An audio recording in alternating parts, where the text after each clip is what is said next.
gəlir qaz ilə, içi dolu qız ilə. Maşın gəlir qaz ilə, içi dolu qız ilə.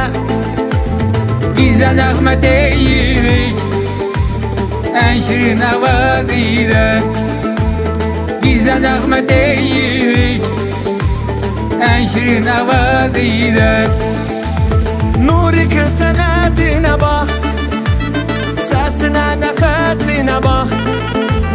Ərişqə baxıl olma, deyirsən maşın alma. Maşın almaq istəyir, sən bunun həvəsinə bax. Məndən işin olmasın, nə olar qalma qaz alma.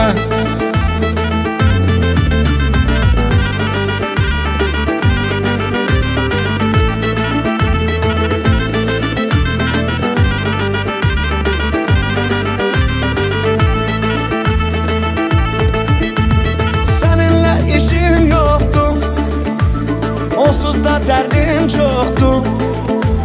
Göylərdə şimşək çaxır, gözlərin hara baxır. Niyə paxıllıq eləyim, maşınım var gözüm toxdur.